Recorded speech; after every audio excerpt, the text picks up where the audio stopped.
सूरह यासीन पहला रुकू। अल्लाह के नाम से शुरू जो बहुत मेहरबान रहमत वाला। सूरह यासीन मक्के में उतरी।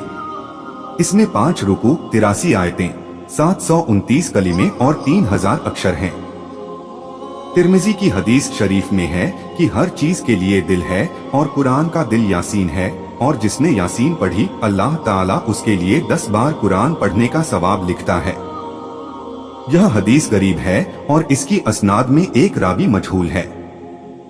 अबू दाऊद की हदीस में है, सैयदे आलम सल्लल्लाहु अलैहि वसल्लम ने फरमाया, अपने मरने वालों पर यासीन पढ़ो।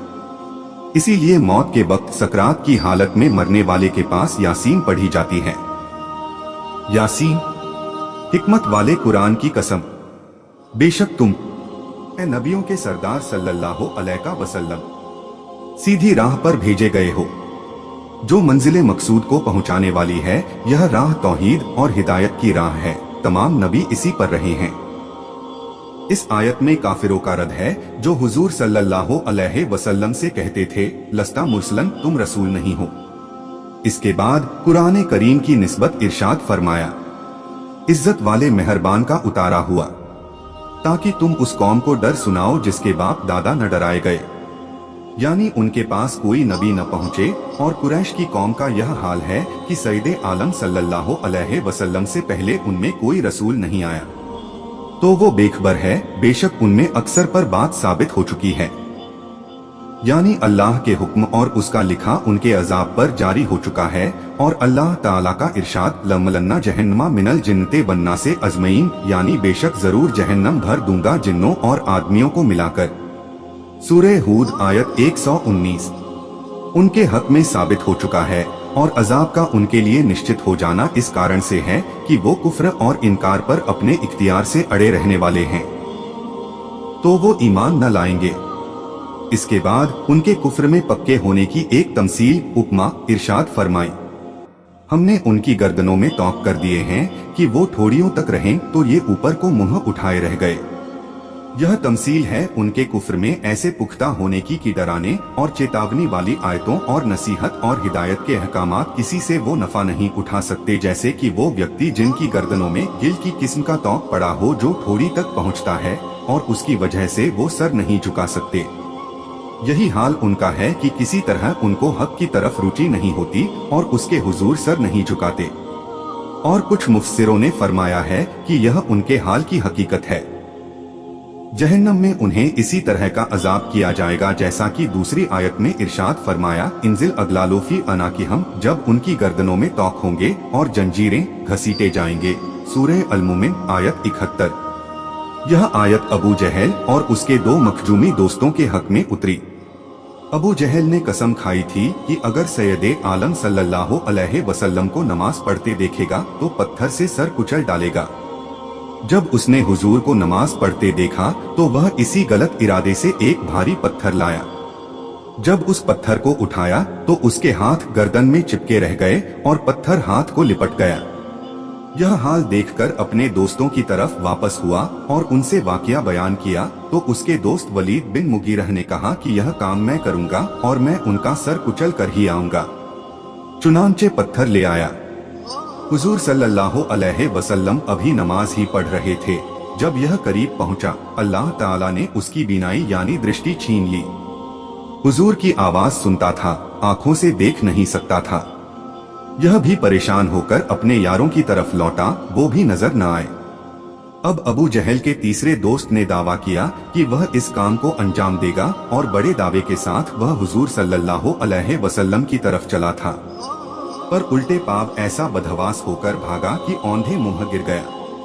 उसके दोस्तों ने हाल पूछा तो कहने लगा कि मेरा दिल बहुत सख्त है। मैंने एक बहुत बड़ा सांड देखा जो मेरे और मोहम्मद सल्लल्लाहु अलैहि वसल्लम के बीच आ गया।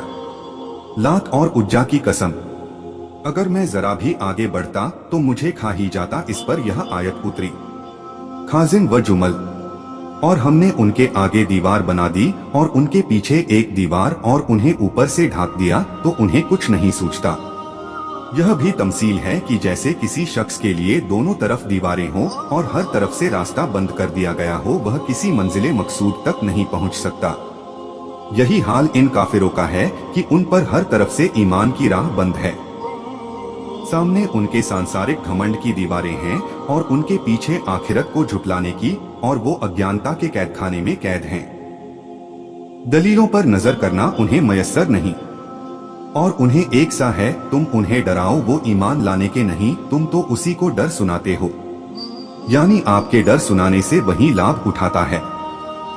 जो नसीहत पर चले और रहमान से बेदेखे डरे तो उसे बख्शीश और इज्जत के सवाब की बशारत दो, यानी जन्नत की। बेशक हम मुर्दों को जिलाएंगे और हम लिख रहे हैं जो उन्होंने आगे भेजा, यानी दुनिया की जिंदगी में जो नेकी या बदी की, ताकि उस पर बदला दिया जाए। और जो निशानियां पीछे छोड़ गए, यानी और हम उनकी वो निशानियां वो तरीके भी लिखते हैं जो वो अपने बाद छोड़ गए, चाहे वो तरीके नेक हो या बुरे। जो नेक तरीके उम्मती निकालते हैं उनको बिदते हसना कहते हैं और उस तरीके को निकालने वालों और अमल करने वालों दोनों को सवाब मिलता है। और जो बुरे तरीके निकालते हैं उनके बिदते सय्यह कहते हैं। इस तरीके के निकालने वाले और अमल करने वाले दोनों गुनाहगार होते हैं।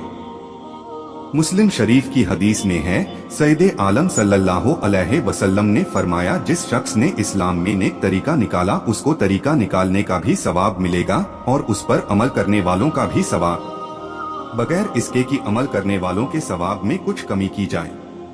और जिसने इस्लाम में बुरा तरीका निकाला तो उस पर वह तरीका निकालने का भी गुनाह और उस तरीके पर अमल करने वालों के भी गुनाह, बगैर इसके कि उन अमल करने वालों के गुनाहों में कुछ कमी की जाए।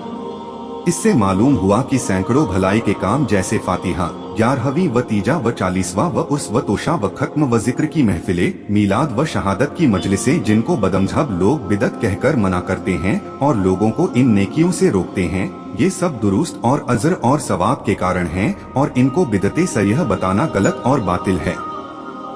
ये ताअत और नेक अमल जो जिक्र व तिलावत और सदका व खैरात पर आधारित हैं, बिदते सय्यह नहीं। बिदते सय्यह वो बुरे तरीके हैं जिनसे दीन को नुकसान पहुंचता है और जो सुन्नत के विरुद्ध हैं, जैसा कि हदीस शरीफ में आया है कि जो कौम बिदत निकालती है उससे एक सुन्नत उठ जाती है। तो बिदत सय्यह वही है जिससे सुन्नत उठती हो, जैसे कि रिफ्ज व खारिजियत और वहाबियत, ये सब इंतहा दर्जे की खराब बिदतें हैं। राफजियत और खारिजियत जो सहाबा और अहले बैते रसूल सल्लल्लाहु अलैहि वसल्लम की दुश्मनी पर आधारित हैं, उनसे सहाबा और अहले बैत के साथ मोहब्बत और नियाजमंदी रखने की सुन्नत उठ जाती है, जिसके शरीयत में ताकीदी हुक्म है। वहाबियत की जड़ अल्लाह के मकबूल बंदों, नबियों, वलियों की शान में बेअदबी और गुस्ताखी और तमाम मुसलमानों को मुशरिक ठहराना है। इससे बुजुर्गाने दीन की हुर्मत और इज्जत और आदर सत्कार और मुसलमानों के साथ भाईचारे और मोहब्बत की सुन्नतें उठ जाती हैं, जिनकी बहुत सख्त ताकीदें हैं और जो दीन में बहुत जरूरी चीजें हैं। और इस आयत की तफसीर में यह भी कहा गया है कि आसार से मुराद वो कदम है जहाँ नमाजी मस्जिद की तरफ चलने में रखता है। और इस मानी पर आयत के उतरने की परिस्थिति यह बयान की गई है कि बनी सलमा मदीना तैयबा के किनारे पर रहते थे। उन्होंने चाहा कि मस्जिद शरीफ के करीब आ बसें। इस पर यह आयत उतरी और सैयदे आलम सल्लल्लाहु अलैहि वसल्लम ने फरमाया कि तुम्हारे कदम लिखे जाते हैं, तुम मकान न बदलो, यानी जितनी दूर आओगे उतने ही कदम ज्यादा पड़ेंगे और अजर व सवाब ज्यादा होगा। और हर चीज हमने गिन रखी है एक बताने वाली किताब में, यानी लौहे महफूज में। तर्जुमा व तफसीर कंजुल ईमान।